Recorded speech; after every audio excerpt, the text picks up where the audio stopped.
Chers amis, Rev Tov ou Beshem Hashem, Naaseh Vezrat Hashem Venatzliach, la Gdil Torah, la Dira Betachlit Shelirat Shamaim pour ce mercredi soir 4 juin et déjà tête du mois de Sivan. Notre shiur est offert par Sandra, Ava ou Chava, copain, Grossi, pour la réussite des examens de son fils Samuel Ben Sandra, Chava. Vezrat Hashem, par le mérite du Baal Shem Tov, par le mérite de cette étude que nous allons faire, une bonne parnassa, un bel avenir, un bon zivugagun, yeshuot venechamot. Elle demande aussi pour la libération de tous nos otages. Merci de ne pas oublier personne. Bezrat Hashem. Shachem Yishmor et kol hayalenu, la venue de la Géoula très vite, le Melech HaMashiach tzidkenu. Et dal et tzadrotemu baruch haba lesimchatenu ki tov le kol am Israël. Des fois je t'aime. Mamash lekol am Israël, c'est vraiment le cas de le dire. On entend tellement de choses difficiles. Shirak tov, vetamid tov, verak yoter tov. Le sujet que nous allons voir à propos de la paracha de Nasso, qui est la plus grande des parachutes, la plus longue en tout cas de la Torah. Il y a un verset que nous avons souvent cité, décortiqué, expliqué. C'est le fameux chapitre Vav, verset 2, duquel il est dit Daber el ben Israël, parle aux enfants d'Israël, ve'amarta alehem, et tu leur diras Ish o isha ki afli lindor neder. On parle des nedarim. On parle, au début en tout cas, des nedarim, c'est-à-dire des vœux qui seront prononcés. Je sais que je radote peut-être ce que je vais dire, mais malheureusement, les gens n'ont pas du tout conscience, connaissance, oui, certainement, mais les gens n'ont pas du tout conscience de la valeur et du poids des mots.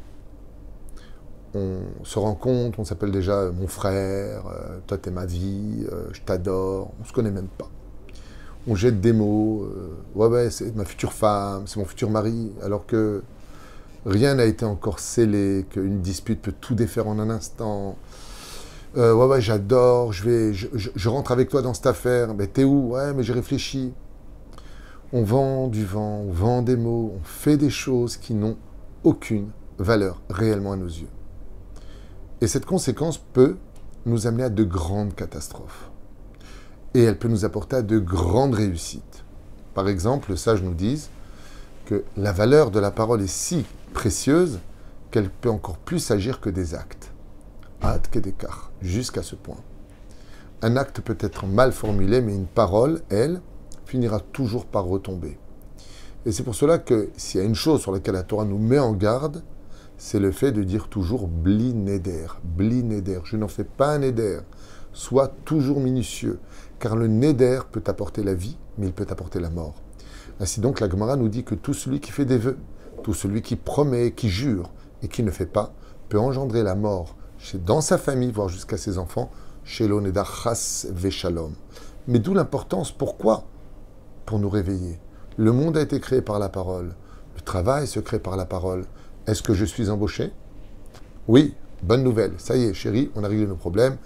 J'ai une place, je vais toucher tant, on peut faire des projets. Mais si la personne dit non, vous n'êtes pas embauché, le monde s'effondre, nos projets s'effacent. Et on se rend compte tout simplement que, t'as vu ce que tu m'as dit? C'est comme ça que tu me parles? Tu trouves que c'est dire bonjour comme tu l'as dit? Pourquoi tu donnes tellement d'importance à la parole maintenant? Tu m'as vexé, tu m'as fait. C'est bizarre que d'un coup, on prenne conscience de la puissance de la parole que nous avons, qui peut construire ou détruire le monde. La force des images, la force des médias, la force de l'influence. Tout sort par la parole. Souvent dans les Ketubot, quand je remplis une Ketuba et que j'ai le mérite de marier un couple, Baruch Hashem, je me rends compte que les gens n'ont pas non plus conscience que la Ketuba est, surtout en Israël où tout est parfaitement respectueux de la halakha, il y a Jvoa Hamura, il y a le Neder qui est fait. La personne va prendre Bekinyan Gamour, tous les engagements dans lesquels il se devra de donner un toit à son épouse, de la blanchir, de lui donner à manger, la mitzvah de Piria Verivia, d'avoir des enfants avec elle, mitzvah Ona, mitzvah de faire jouir son épouse, qui est une mitzvah de la Torah. Donc quand il vient qui dit ouais j'en ai rien à faire, il se sert de sa femme au lieu de comprendre que c'est une mitzvah pour lui, d'assumer ses responsabilités en tant que mari. Il a oublié juste un petit détail, c'est qu'aussi il marque dans la Ketouba, vous savez, des sommes astronomiques, parce que pour lui, c'est que du papier. Ce n'est qu'une somme à mettre pour faire belle apparition vis-à-vis des autres. Ma femme vaut au moins 350 000 shekels, mais baba, si tu marques ça, tu vas jurer de t'engager sur cette Ketouba. Tu vas faire un éder. Après, le Bédine va être tranché, comment tu vas payer, de quelle façon tu vas le payer. Mais de façon générale, sachez que la Ketouba est un contrat. Et j'en profiterai pour vous rappeler une fois de plus ce qui m'épate le plus dans une Ketouba. Chers amis, essayez de réaliser. Vous avez un homme et une femme qui se sont promis l'un à l'autre. Un feeling les unit, un amour les réunit. À Kol Tov Veyafé, tout va bien. Cette femme, tant qu'elle n'a pas pris la bague au doigt, devant les témoins, c'est pas sa femme. C'est sa fiancée. C'est Birkat Eirousin. Quand le Khatan se tourne vers elle, devant les témoins, et qui prend une bague Keshavé Prouta, sur la Chita du Rama, et lui dit une phrase, pas deux, pas un texte, pas un roman, pas un poète, Shumdav, pas un poème, Shumdavar. Areat Mekudeshet li, Betabaadzo, Ketat Moshe Israël. Je n'ai pas compris. Il dit une phrase, pas longue, hein, petite. Et un geste, il lui met la bague au doigt. Au même moment, cette femme devient sa femme. Elle est interdite à tout homme sur terre. Elle est sanctifiée à cet homme. Il est sanctifié à elle. Ils sont ensemble, Zéou, ils sont mariés. C'est très souvent d'ailleurs à cause de petites phrases en trop et de mauvais gestes qu'on divorce. C'est pour cela que la mise en garde de cette paracha de Nassau doit tous éveiller chez nous la gravité des conséquences, comme dans l'Haftara de Shimshon, de Samson, duquel l'ange Féli vient et lui dit « Il doit être nazir, il doit être prêtre depuis sa conception. Tu ne devras pas manger de raisin, tu ne pourras pas boire de vin. » Et ainsi de suite, toute la liste des tsimukim, des raisins secs, la personne ne peut pas manger. Depuis sa conception, il sera nazir consacré à Dieu. La conséquence d'un tel mot et de tel acte a donné Shimshon, l'invincible. Celui qui était kadosh, celui qui a été capable, avec une mâchoire d'âne, de défoncer plus de 1000 casques en acier des Philistins. On ne se rend même pas compte de la force de la parole. La reine Adam qui a fli Neder. Qu'est-ce qui peut le plus tuer le mazal d'un homme? Tout bloqué, ça bloque dans ma vie. C'est parce que peut-être que tu t'es promis à quelqu'un et que tu n'as pas tenu ta parole. Peut-être que tu as dit des choses que tu n'as encore jamais accomplies. Toutes ces conséquences sont des grains de sable dans le rouage du mazal. Ce matin, quelqu'un a vu son mazal se bloquer. Alors je vous donne comme conseil, ça vaut de l'or.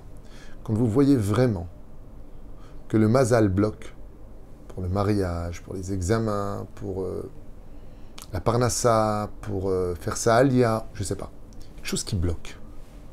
Premier conseil que je vous donne, si vous voulez l'écouter, après vous ferez ce que vous voudrez, bien sûr. Mais le premier conseil que je vous donne, d'abord, c'est vous remettre, vous, en question, au lieu de toujours chercher des coupables, qu'est l'Aïnara, la sorcellerie, j'ai pas de chance, je sais pas. D'abord, arrêtez avec ça. D'abord, tu te remets en question, peut-être que le problème, c'est toi. Et je vous le dis à voix haute, un des premiers facteurs à bloquer l'avenir d'une personne, c'est son manque d'enthousiasme, son manque d'y croire et ses mauvaises paroles. Sachez-le. Je réussirai rien, je n'y arriverai pas, c'est pas fait pour moi, je suis pas fait pour être marié, qui voudra de moi? Tous ces mots-là. Bloque ton mazal. Tu les as bloqués. Parce que la parole est créatrice. Et si ça sort de ta bouche qu'un ange passe et qui dit, selon la Kabbale, Amen, c'est fini, tu t'es bloqué. Ne parle pas de mal de toi. Ne sois jamais négatif. Hormis le lachon hara que tu ferais sur ta propre personne, ne mets pas des barrages là où il n'y en avait pas. Tue les amis. Alors arrête de croire que c'est la inara de l'un et de l'autre. Vous savez, je vous en avais déjà parlé dans d'autres cours. Le mazal d'un homme, dit la Gemara dans Baba Mitzia Nuntet, c'est sa femme. Quand une femme maudit son mari, parce qu'elle est énervée contre lui, ouais, de toute façon, j'en ai ras le bol de toi, mais même ton argent, tu ne le mérites pas. Tu ne mérites pas d'avoir de l'argent. Tu mérites d'être clochard. Vous savez ce que ce genre de phrase peut faire? Pas dans l'année, hein. l'année d'après ou l'année d'après. L'homme peut tout perdre. L'homme peut tout perdre parce que son mazal l'a maudit. Et on n'a pas conscience des mots. Qu'est-ce qu'on va faire? Comment ça fait que tu as perdu ton travail? Mais c'est ta bouche qui a fait ça, mamie. T'as juste oublié? Oui, mais j'étais énervé. Mais la parole, elle, ne tient pas compte des émotions. Quand tu viens et que tu prends une arme et que tu tires avec, et que tu tues quelqu'un, mais t'as pas fait exprès, t'as tiré Stam dans le ventre, tu savais pas qu'en haut, il y avait quelqu'un. Il est quand même mort, hein. La parole peut atteindre des cibles qu'aucune arme au monde ne peut atteindre. Parce que la parole, elle appartient au vent. Seulement elle est existante et ne s'éteint jamais.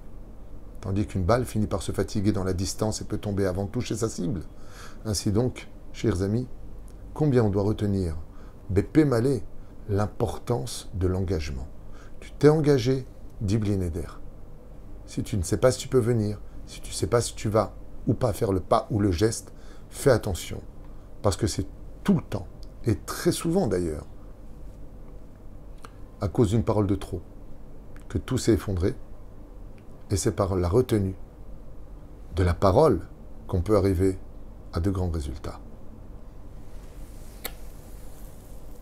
Je vous avais raconté il y a longtemps de cela une histoire que j'aimerais re-raconter aujourd'hui, même si j'évite de me répéter, mais là, cette histoire tombe à pic. C'est l'histoire de cette femme qui est médecin à Jérusalem, et c'est une femme pet-sec, autoritaire. Elle a grandi comme ça. Une femme qui est Toho Kevaro, trop franche, mais pas de gants. Elle dirige son propre cabinet, donc ne reçoit pas d'ordre. C'est elle qui les donne. À la maison, tout le monde marche, au doigt et à l'œil. Mais c'est une femme gentille. C'est une femme généreuse. Et c'est une femme qui est droite. Seulement, ce problème, c'est que comme elle estimait que quand elle est droite, elle a raison, elle manquait souvent de diplomatie. Et donc, ce côté nerveux la rendait pathétique aux yeux des autres. Émotif. Sensible. Tout ce qu'il faut pour éloigner la société qui t'entoure, les gens qui t'aiment. Parce que t'es pas fréquentable, t'es insupportable. Et cette femme, qui était très méticuleuse, à crier sur ses patients en tant que médecin qui arrivait en retard, leur disait « Moi, j'arrive pas en retard, et j'ai autant d'obligations que vous, monsieur. Alors, pourquoi vous êtes en retard? Madame, pourquoi vous êtes venue en retard? Eh bien, il fallait sortir plus tôt. » Et voilà qu'elle-même se retrouve un jour pris au piège, alors qu'elle démarre sa voiture, la voiture ne démarre pas. Elle appelle tout de suite un dépanneur, il ne viendra pas avant 4 heures. À 9 heures, elle se doit impérativement d'être à son cabinet médical. Seulement voilà, pas de chance pour elle, pas de taxi. Elle a beau chercher, aucun taxi. Malencontreusement, ce jour-là, le voisin du palier lui dit « Je vous en supplie, puisque vous allez à votre cabinet, rendez-moi un service. J'ai une mallette, j'ai une valise, qui est pas un peu lourd, et vous la mettez dans la voiture. C'est rien. Est-ce que vous pouvez l'emmener en bas, il y a une boutique de quincaillerie là-bas, est-ce que vous pouvez juste la déposer ?» Elle lui dit avec plaisir, c'est une mitzvah, je le fais. Seulement manque de peau pour elle. Il n'y a pas de taxi, sa voiture ne marche pas. Et là, l'élève Brera regarde sa montre, le bus arrive. Elle monte dans la voiture avec cette grosse valise que la personne lui avait donc demandé de bien garder, pas tellement grosse, mais en tout cas qui faisait son poids. Et à cette époque des attentats où les bus ne cessaient d'exploser, le chauffeur refuse de la laisser monter si elle ne met pas sa valise dans le coffre en dessous. Et elle lui dit « Je suis désolé, je ne la mettrai pas là-bas, je n'ai pas le temps maintenant, je suis en retard, d'arriver, de dire à taper comme ça, de lever, j'ai pas la force, je suis fatigué, il n'y a rien dans cette valise, je vous l'affirme. » Et le chauffeur éteint le moteur et lui dit « Madame, tant que vous ne mettrez pas cette valise là-dessous, je ne voyagerai pas pour manque de sécurité. » Le problème, c'est qu'il lui parle mal. Et cette femme, qui est très sensible, et très nerveuse, regarde tous les gens du bus et elle se rend compte qu'elle est en train de les retarder. Alors elle le regarde comme ça, elle lui dit, alors que n'importe quelle autre personne calme aurait explosé, elle lui dit « Je comprends, vous faites votre travail, je comprends. » Elle regarde sa montre, elle lui dit « Alors je ne vais pas vous déranger.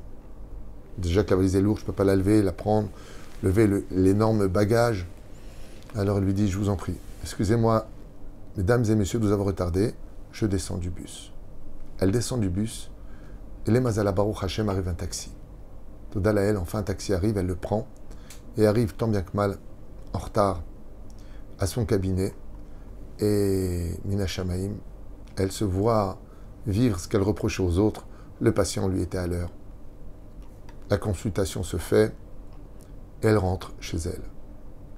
Le soir même, le téléphone sonne. Elle décroche, et une femme lui parle au téléphone.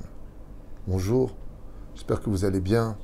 On ne se connaît pas très bien, mais nous avons eu l'occasion de pouvoir discuter une fois pour le chidour de notre fille.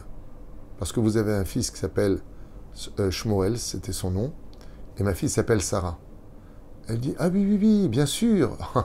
Comment je pourrais vous oublier? Mon fils était tellement amoureux de votre fille, mais pourquoi vous m'appelez? Vous avez dit que vous ne donneriez pas suite à ce chidour. Vous ne vouliez pas de ce mariage. » Et la maman lui dit « Je vais vous dire pourquoi. Pourquoi je vous appelle aujourd'hui, et je vais enfin vous dire pourquoi nous n'avons pas donné suite à ce mariage. » Quand on s'est renseigné sur la fille, on a vu que c'était une femme, votre fils, pardon, superbe, dans tous les sens du terme. Ma fille le voulait plus que tout au monde. Seulement, vous savez qu'on se renseigne aussi sur la famille.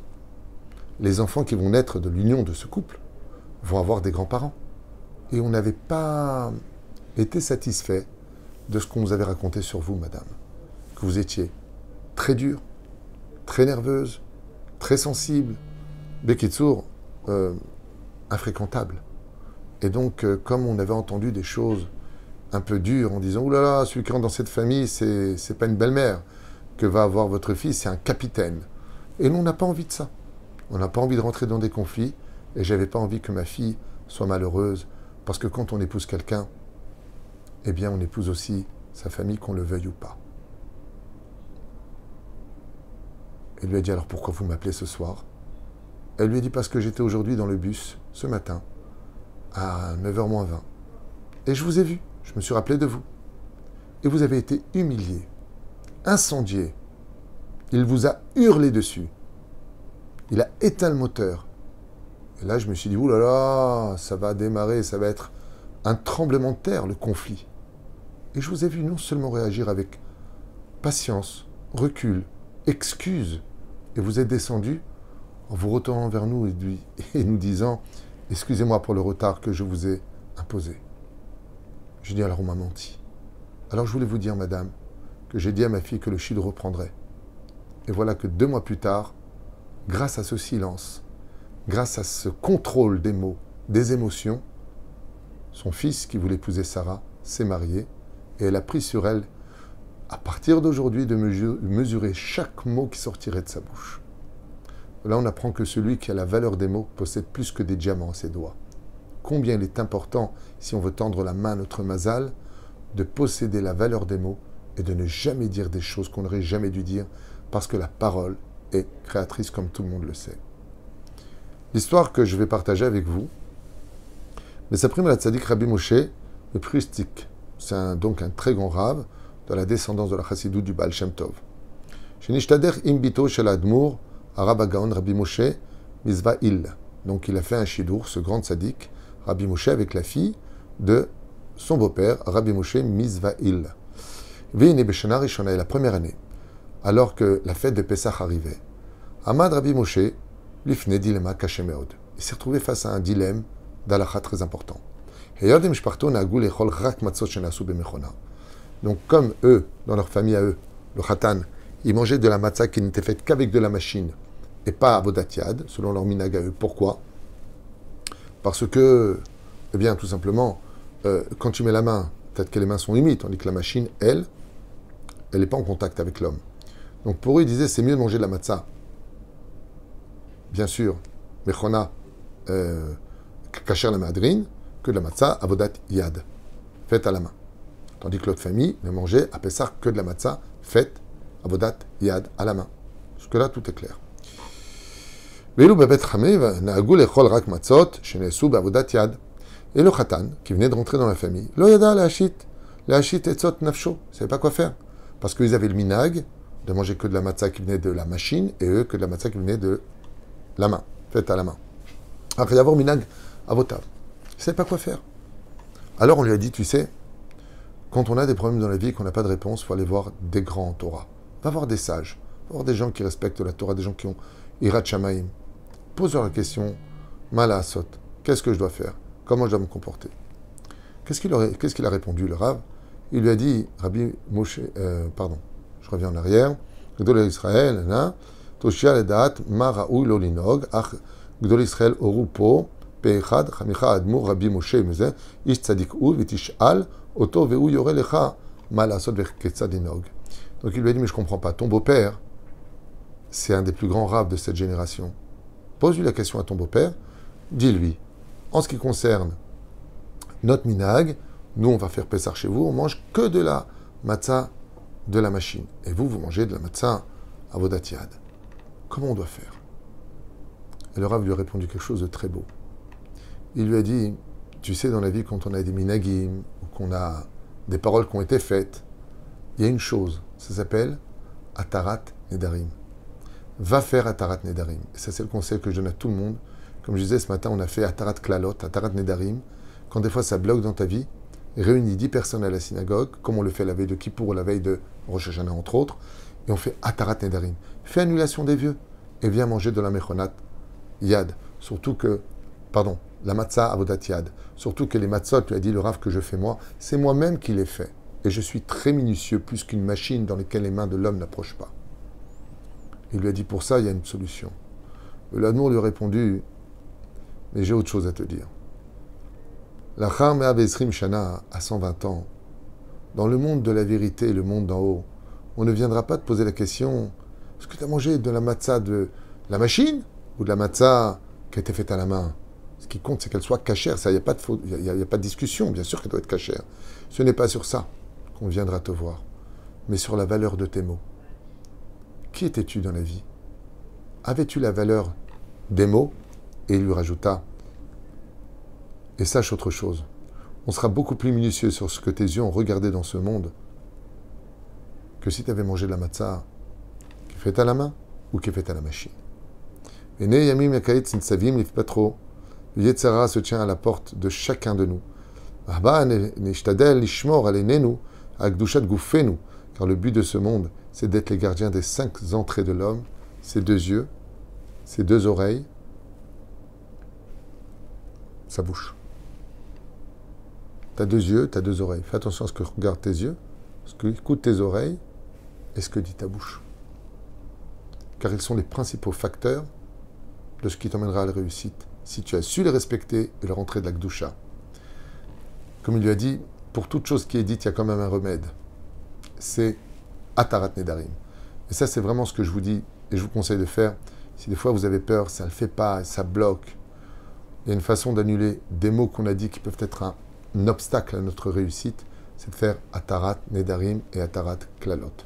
J'espère que nous Massim Tovim par le mérite de cette belle histoire et de l'autre histoire et de tout ce qu'on a raconté pour le meilleur Bezrat Hashem de la réussite, si Dieu veut, des examens de ce petit tzaddik Samuel Ben Sandra Chava. Bezrat Hashem est le meilleur de chacun de vous. Yeshuot Venechamot Verev Tov.